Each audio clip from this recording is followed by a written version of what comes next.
Lunches are from a different vendor and quite different than what we've become accustomed to. So if you have lunches there, or you see someone eating the lunch you wish you had, let me know what lunches you like so I order more of those in the future. I did a lot of one selections this time because I've never seen these in the past on the menu page. So good luck with finding what you want. Okay. All right, so I want to introduce our speaker, Agnes Attakai. She has a master's in public administration. She's Diné or Navajo and was raised on both Diné homeland and in Arizona and the urban Southern California. I think it was Southern, yeah, Burbank and Glendale, Southern California. She's the Director of Health Disparities Outreach and Prevention Education for the Center for Health Equality at the University of Arizona's Mel and Enid Zuckerman College of Public Health. She holds a master's degree in political science and American Indian Studies and a master's of public administration degree, both from the University of Arizona with a focus on health policy. She's received additional training through the National Cancer Institute, Native Researcher Cancer Control Training Program, and the Woodrow Wilson Summer Institute's Fellowship in Public Policy and International Affairs at the University of California, Berkeley, and Georgetown University. So she's bi-coastal in her training here. In addition to her current work, she has coordinated education programs for American Indian students at the university and community college level, and she's been a graduate research assistant, program coordinator, senior research specialist, and evaluator, focusing on community-engaged projects and coordinating education and training programs for medically and rural underserved populations in Arizona. She has developed educational materials and curriculum on health prevention, including cancer, for lay health workers.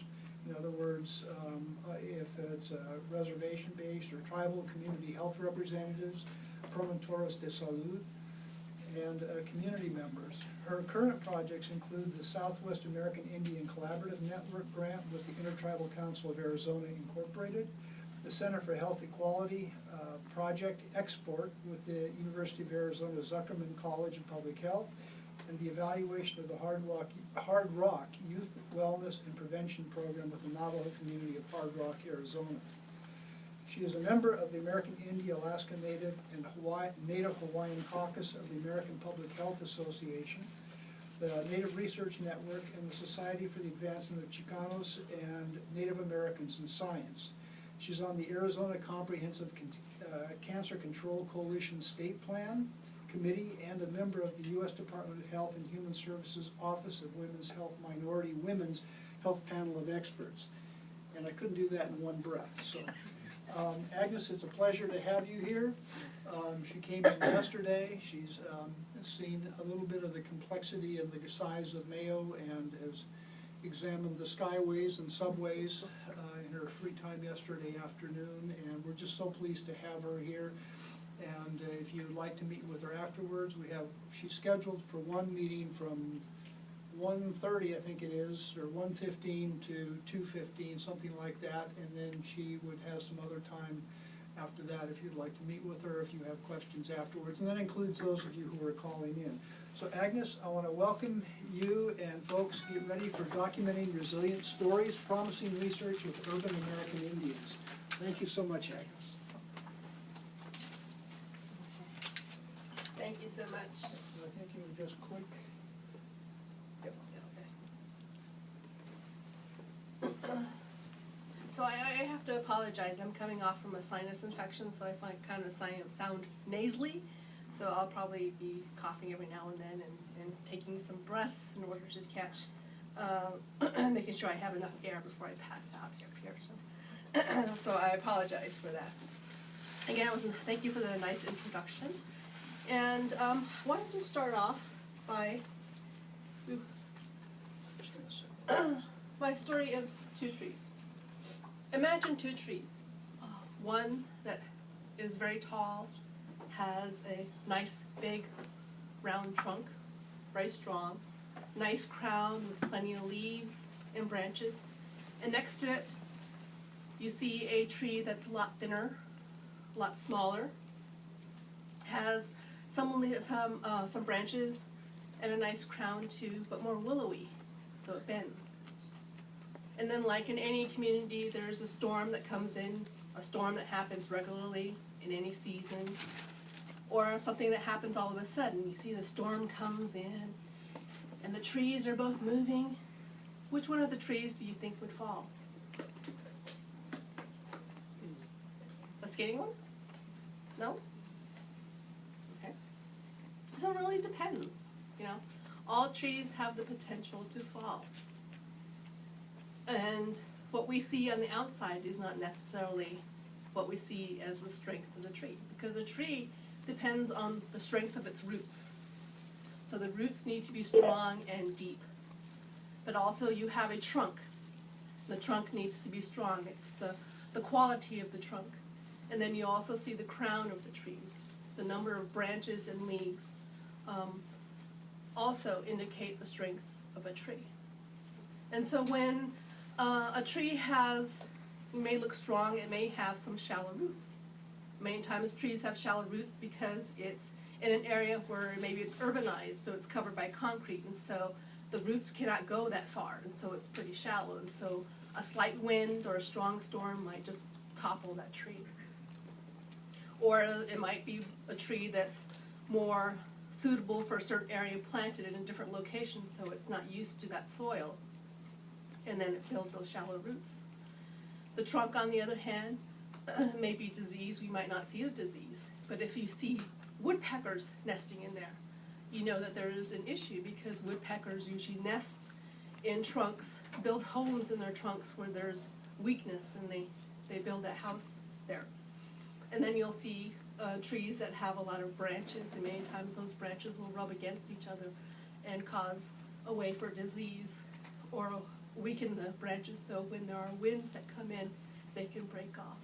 So there's a lot of internal and external factors that can cause a tree to fall. And so, just like the trees, our youth are very similar. We may see a lot of youth that are very strong.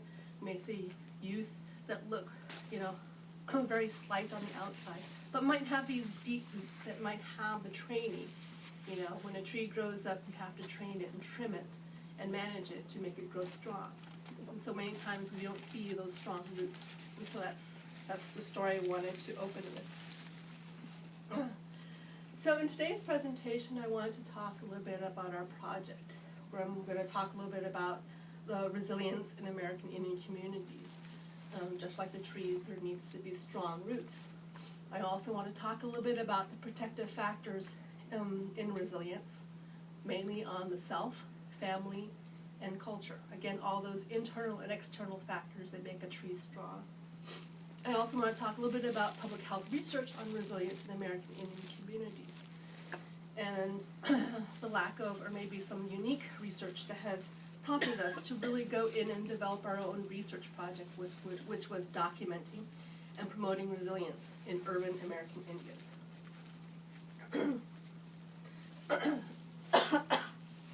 So resilience can be defined in various ways.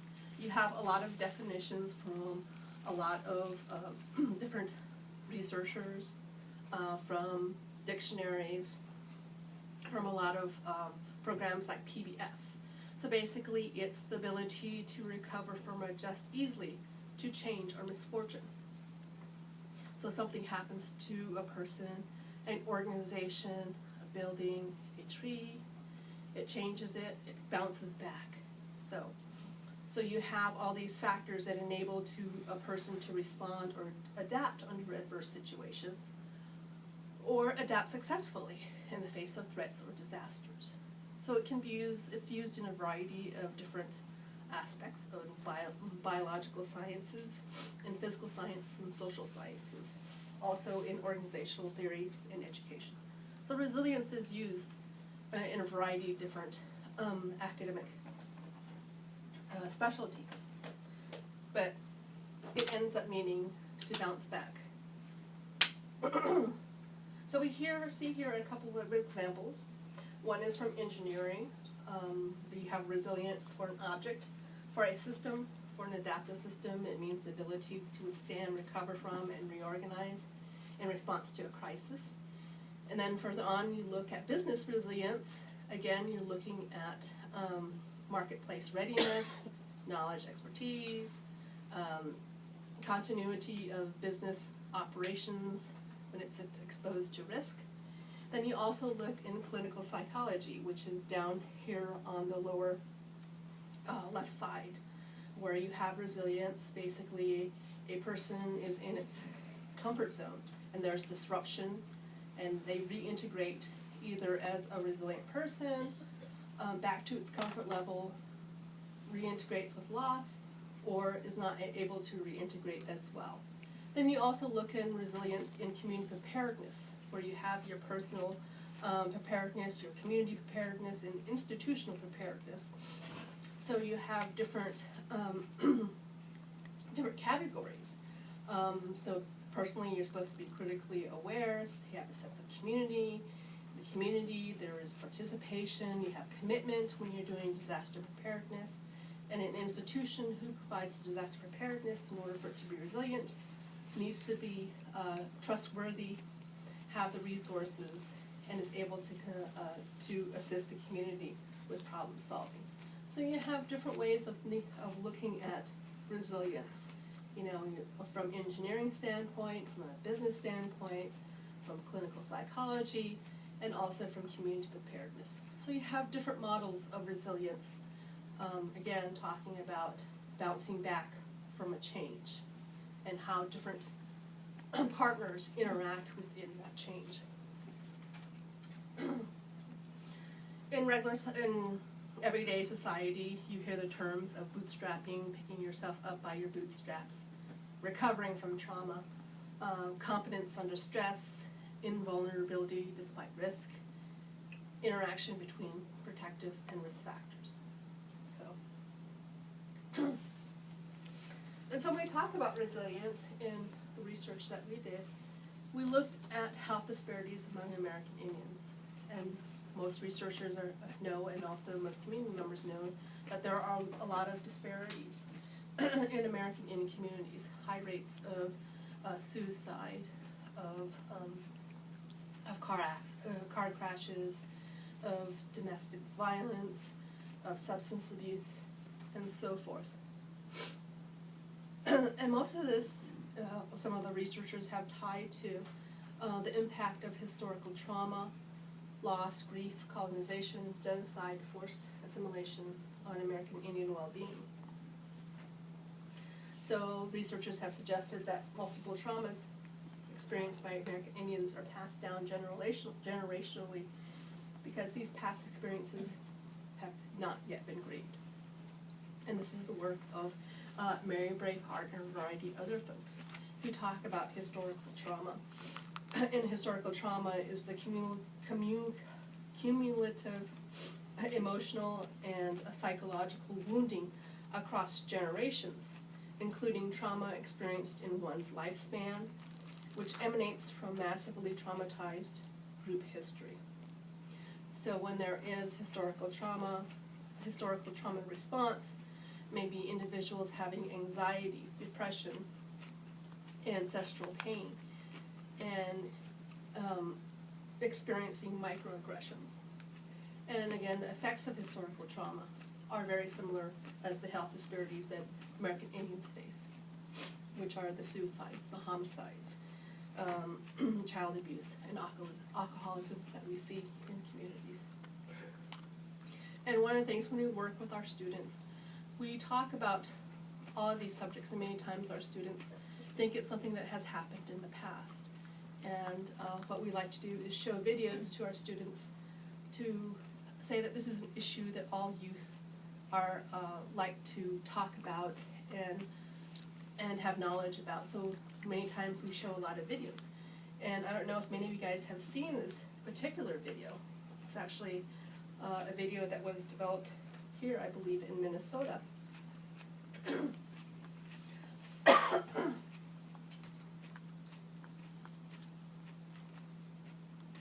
It's called We Are Still Here.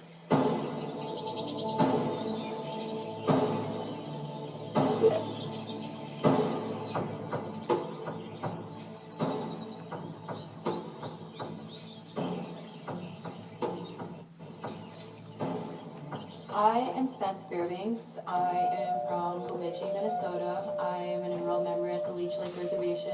Luju, Wasiana Kwaduk, Indigenous Cause, Nudanebanace, and Nan and Danis. And what I said was, hello, my name is Wasiana Kwaduk, which is my Indian name.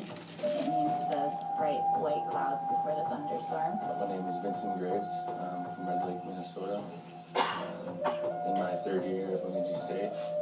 I think growing up as a Native American, I guess you could say that it was a little bit different. Like, I never really noticed that we were poor until like I started school and like, you know, having like hand-me-downs or else like pants that were like too short for you. That was us. So I guess you can say that we were like impoverished, which is actually common in Native American families. It was different, like growing up, like it was just things that we as a family did. I didn't realize that like other people didn't do it, or I didn't think that everybody did it. It was just something that me and my family did. Because I was brought up differently than most people. I had no idea you could buy beef. To me, I thought everybody hunted and fished. I thought everybody went into the woods to get their food. I knew there was grocery stores, but as far as meat went, I mean, I've been processing my own since, and at least helping my dad on his since I was about 9 years old. I think that we were more assimilated, I guess, my family growing up. We didn't really necessarily practice any like Native American traditions or like anything about the culture. We didn't do that stuff. It wasn't, I don't know, it just like wasn't part of our family. I guess going to sweats and being ceremonial and that kind of things, like it's not nothing that I'm like super into, or like it's just not a part of my lifestyle. Like where I'm at in life, this is like just going to school, raising my kids, this is what I need to do. I hunted and fished, but I didn't rice when I was young. And I didn't start dancing and going to powwows until I was a little bit older. And then even then I didn't start experiencing ceremonies until I was a lot older than that. You know, there are people who, their entire family who's done nothing but rice, but they don't hunt. You know, it's just, it's different from family to family. Everybody's been affected by the trauma of colonization differently. Native American culture has been diminished like through centuries, and so like it's not really there anymore. It's more of the dominant culture that you can see like inside of everybody. To get like Native American culture, you have to go out and find it, versus like, you know, being able to go talk to your neighbor about something. Or else, like, there's, like, the boarding school era when completely assimilated Native American children into the dominant culture. Inside these boarding schools, you couldn't speak your native language and you couldn't practice your Native American culture. And I view that as, like, the, like, biggest downfall of, like, the culture was kind of, like, the boarding school era, and how, like, the government, like, took the children out of their homes and put them inside of these schools, like, far away from the reservation. Like, these children grew up not knowing anything about their culture or their language. And just the trauma of being ripped from, you know, your parents' arms or your grandparents' arms. You know, it just, that people, like not only in Red Lake, but other reservations and other Native communities, you know, alcoholism is something that is relevant, you know. It's something that is dealt with, and largely is because the pain and the trauma that was inflicted with these adults and their youth at these schools. Like, because a lot of the things were lost. Like when Sam was talking about the boarding schools and assimilation, like a lot of the things were lost, and a lot of the historical trauma is like still affecting people today. And I think a lot of Native Americans in general are in like a survivor victim stage, where it's like we're just kind of picking up the pieces and trying to move on now. Like we're just holding on to what we have, and a lot of people are still struggling. I mean, sometimes it's more important that you survive through the day, the week, the year, than to try to carry on everything else. We are not taught our history. Our history is only taught from arrival of contact on. Beyond that, we don't have a history. They don't talk about it. And even then, they only talk about certain things. I basically remember, the way I talk about it, I was like, yeah, I remember that chapter in history in 3rd grade. You know, I feel like that's all the history on natives that we got. You know, it wasn't anything, a fantasy of the first Thanksgiving, when, yes, there was that first Thanksgiving, but in the years afterwards, the Pilgrims had a Thanksgiving celebration every time they slaughtered an entire village. So really, what is Thanksgiving?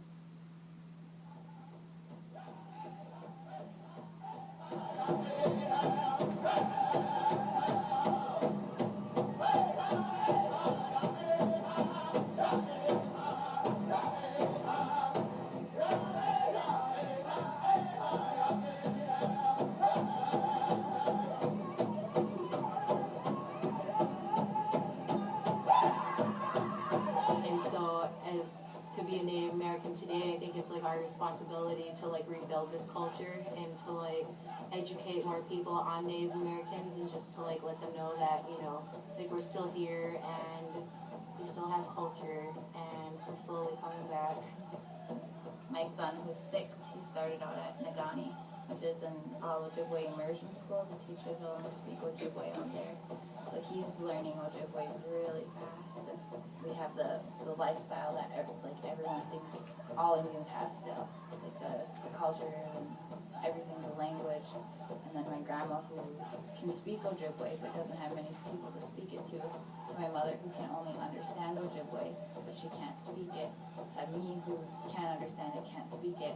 And now my son, like, we're coming in a full circle. And she said it makes her heart flutter because this is her great-grandchild and this is the first out of her grandchildren and great-grandchildren that she can speak her language to. So I feel like we're finally coming in a full circle. We are making progress in the way of teaching the little ones our culture and pass it on to them. And that's kind of what I feel like is my responsibility, and I kind of see that there are a lot of others who feel like that's theirs as well. So in a way, we are making that progress.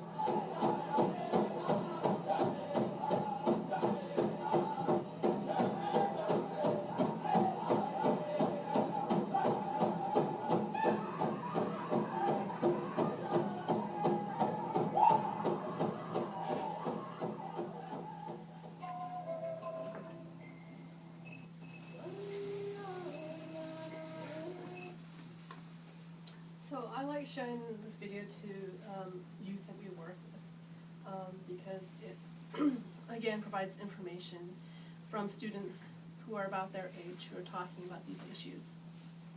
Again, we see that culture is very important, and many times a lot of our youth are not exposed to culture because their parents may have not been exposed to or may have been taken away either through the boarding school era or their parents were. And so there's many times this gap of students who want to learn more, but many times don't have that access. We talk about, that's one of the that's one of the effects of historical trauma. But it's also heartening to know that there are students out there, youth today, who really want to connect back to their culture and to find those strong roots and create those roots.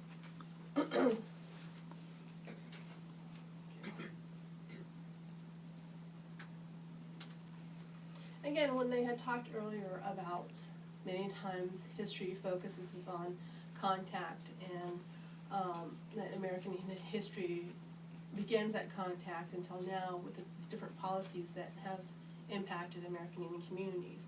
But a lot of our cultural and teachings go beyond that, and that's what we need to focus on, is to remember the origin stories and to remember all the cultural teachings that happened.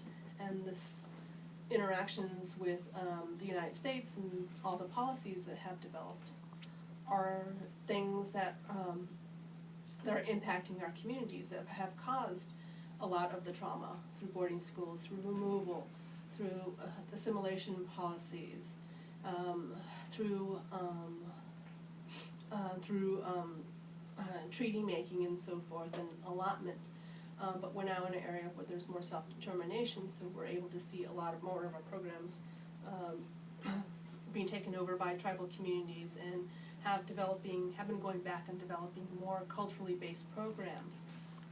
More of the language immersion programs are now happening to where now grandchildren are speaking a language that grandparents are happy about, that you see young kids now going back and learning about traditional gardening, about learning about their history in schools, and so we're in that era right now. So in terms of resilience research, most of the concept of resilience has really been more the individual internal characteristics and then the support from family and community. For American Indians, it's usually the role of culture as a strength. So this is seen in research among American Indians, but also in African American and other cultures as well. So where culture is a strength and that it matters. So for Native families, it's those intergenerational memories, the values, the customs, the traditions that guide the person's actions through their lives. So these are the roots. These are the roots that make that strong tree, that make that strong person. And these are the memories that are passed on through generations and generations through storytelling, through oral history, through the interactions between grandparents and kids and grandparents and grandkids, through aunts and uncles, through all these kinship networks that keep a community strong. And so, so you may grow in a community where maybe your parents are not there, but you have aunts and uncles who are those parents who provide you and guide you and develop your self-esteem, your self-reliance, your confidence, because they model that cultural appropriate behaviors.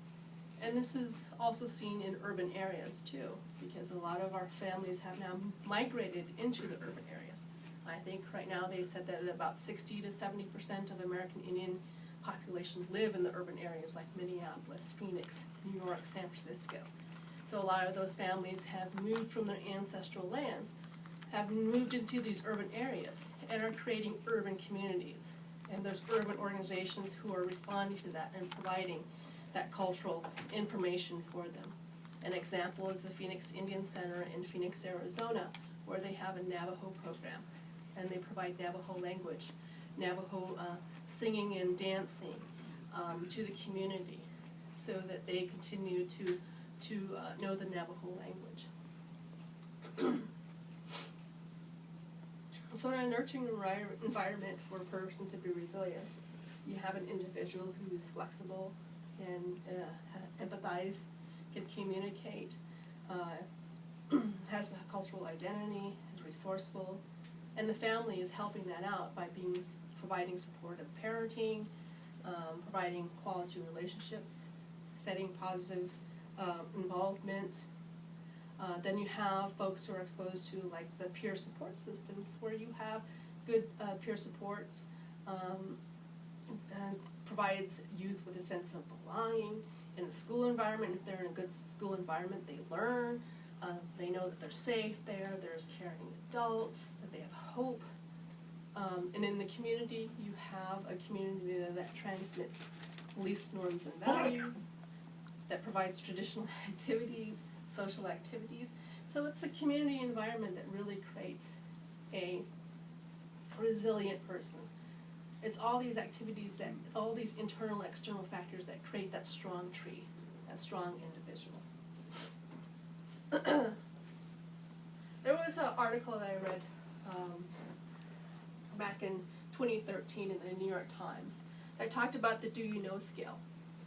And the individual was talking about his family and how he thought that his family was falling apart. But, his family members were talking to him, no, our family's not falling apart, his family is stronger. And it's stronger because we all get together and we talk about our experiences, we talk about the challenges that we have, the challenges and successes. And so he started thinking some more, and he realized that, that you need to ask 20 questions in order to really know about your family narrative. Do you know where your grandparents grew up? Do you know where your mom and dad went to high school? Do you know where your parents met? Do you know an illness or something really terrible that happened in your family? And what he found out was that the more children knew about their family's history, the ups and downs, the more they're resilient, stronger sense of control of their lives, self-esteem, and successful. So it was a strong intergenerational self, so they belong to something bigger and they made sense of things. So it was knowing about your family history, the family narratives, that made this family stronger. So families would talk about, well, our family had everything and all of a sudden now we don't have anything. Or families talked about more of we didn't have anything when we came to this country. Now our family is filled with doctors and we have businesses. Or families that talked about, yeah, we've had ups and downs, but we've been able to survive. And that gives a child hope, knowing that there are ups and downs in life, that people have gone through it, their family has gone through it, and that they're able to know that this can happen, and they know ways of dealing with that as well.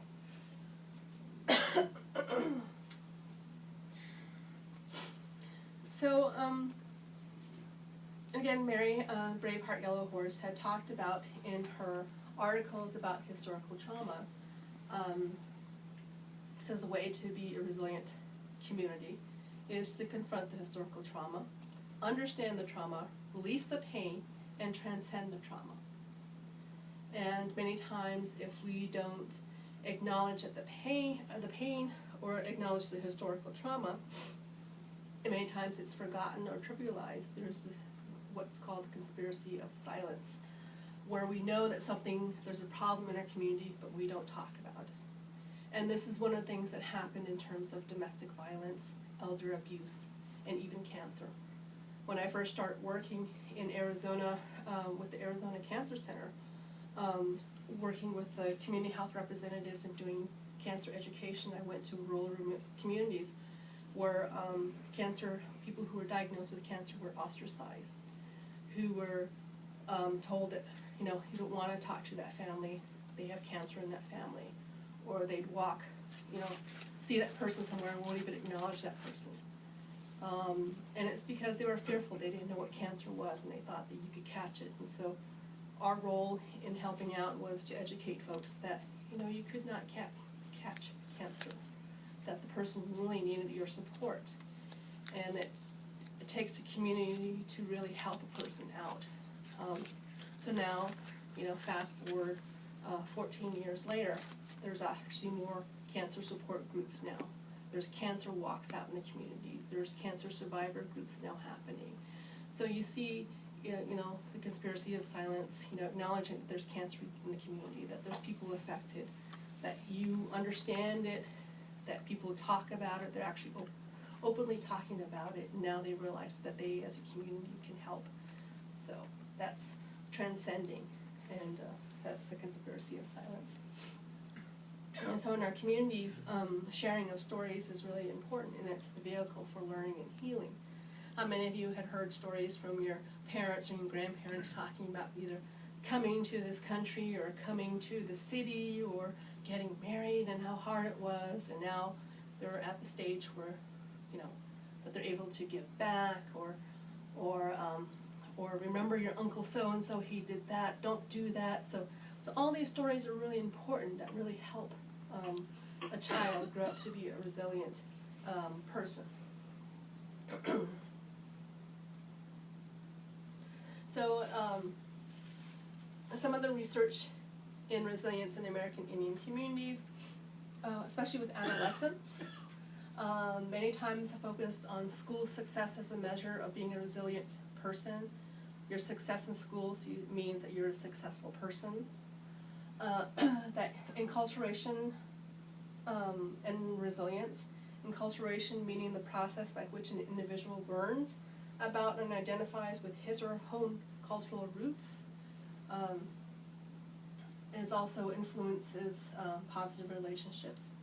That social support influences resilience in urban American Indian adolescents. So in essence, what it's saying is a prominent sense of culture and family and community could serve as a positive force for reservation-dwelling American Indians.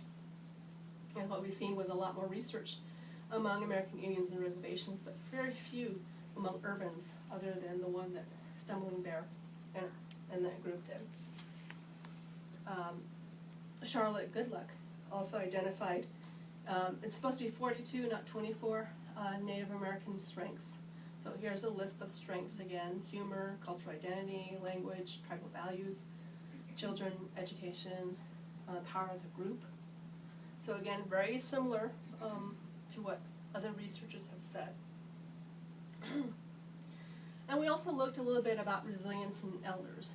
And so wisdom of the elders, healing with the hero's journey model.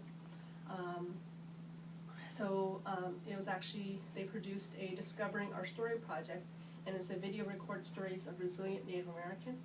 And you can actually access on the website, there's a website down there, discoveringourstory.wisdomofelders.org, that talks about the loss of cultural traditions and family structure across generations, stories. And also there was other research on resilience and stereotyping, the experience of Native American elders, saying that resilience is embedded in the culture. It's tied to cultural lifeways of Native American people, and is the strength and is the basis for strength and resilience found in Native cultures. There's also examples of interventions, American Indian Life Skills Development Curriculum, which targets positive thinking and problem solving, with a lot of activities that youth can do, and their evaluations indicate that reduce hopelessness and suicide risks, and mostly it was focusing on suicide prevention. So this is a nice life skills curriculum. But we wanted to see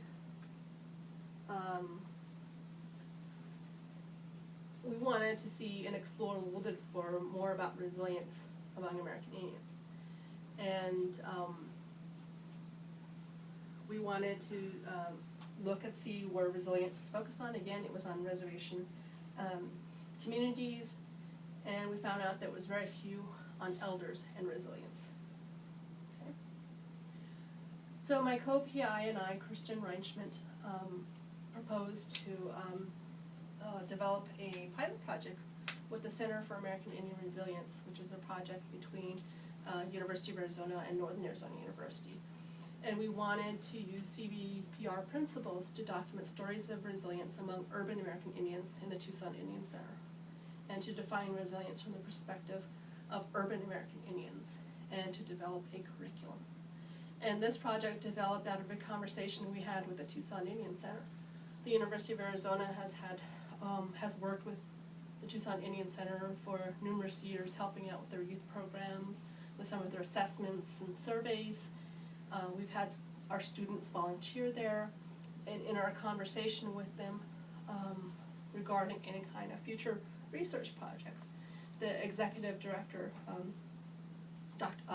Jacob Bernal, had said, well, what would be interesting if you guys help us to focus on what makes the elders that come to our monthly congregate meal so resilient? What makes them strong? You know, they come in here experiencing all that life has dealt with them, has dealt them. They've come here, they've migrated to the Tucson area. And yet when they're here at the meal, they're all happy and smiling. What is it about them that we can bottle up and give to our youth so they see that there's a future? We want them to be elders themselves.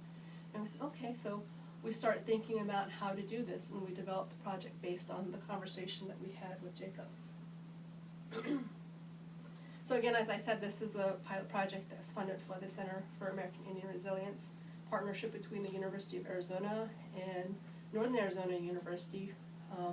Northern Arizona University was funded a National Institute on Minority Health and Health Disparities grant under NIH, and so this is the award number. And again, I have to say this again because it's a grant-funded pilot project. We gotta make sure that we have people get more funding for projects.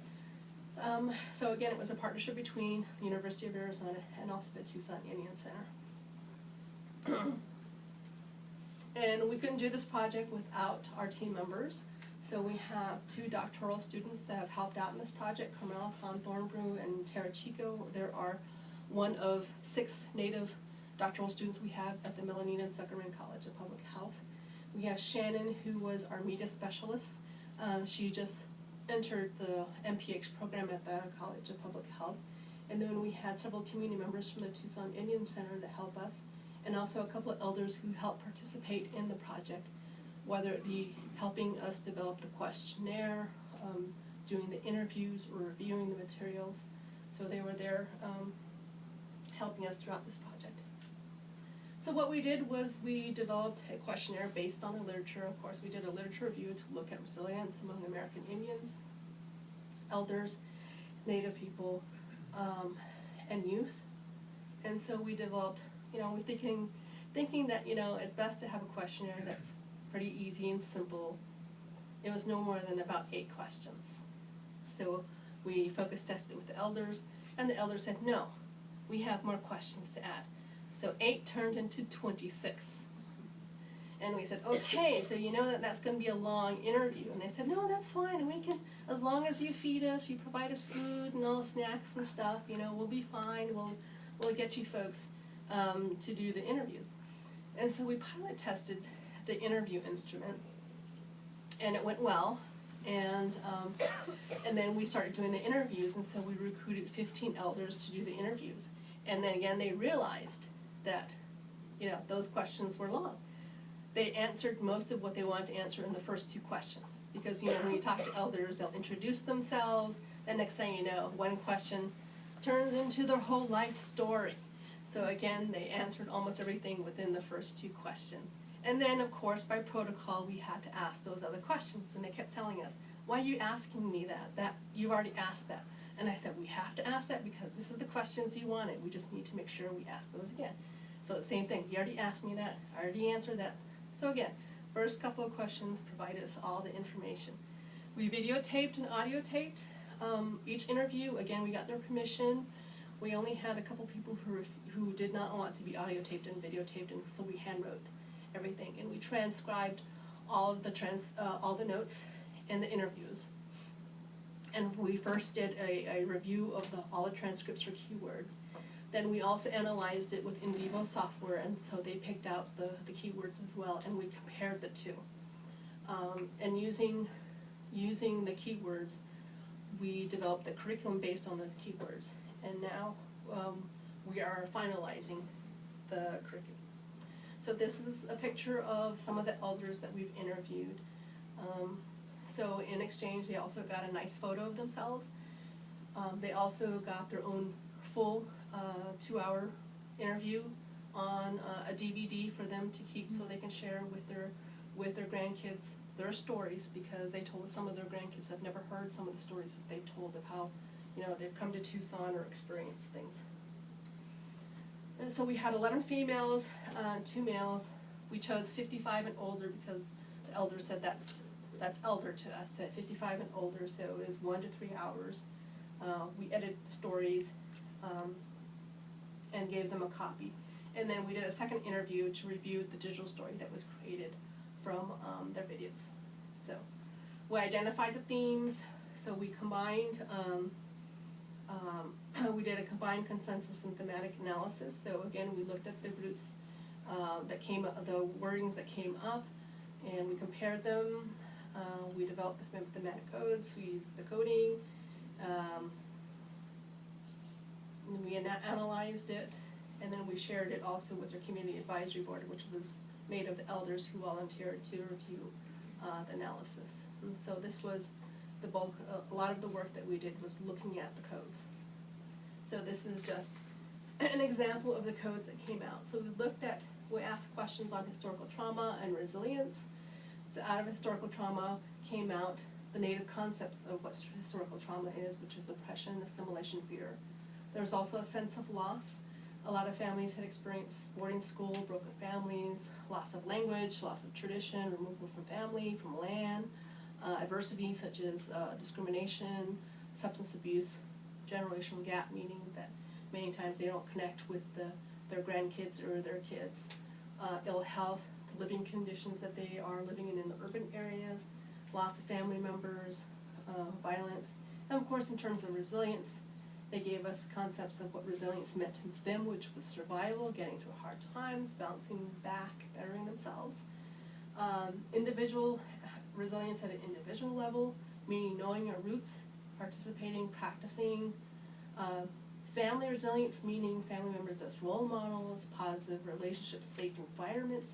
And again, the community, knowing that there's culture, language, that there are urban organizations there to help them out, There's community resources, an ability to share stories, spirituality, and for youth and resilience, that there need to be activities for them, that youth needed to focus on education, intergenerational activities, and again, knowing their roots, having strong roots.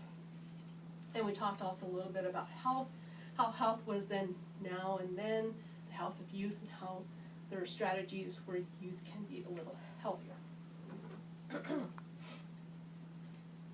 So again, we talked a little bit about what I just mentioned, the historical trauma events that they talked about. Again, building positive identities based on culture and tradition, bringing the generations together. The different levels of resilience that they talked about, the community, the family, the individual, and then health, of course, the historical trauma and resilience, all interacted into health of families back then, saying that most folks, most communities, most people were healthier back then versus now, and that youth need to really be concerned about their health. So based on those codes, we developed 4 modules with elder stories, and our goal was to, again, build connections between elders and youth by enhancing the knowledge of the role of elders, enhancing youth through storytelling, and increasing the knowledge of resilience among youth. So with these codes, we broke them up in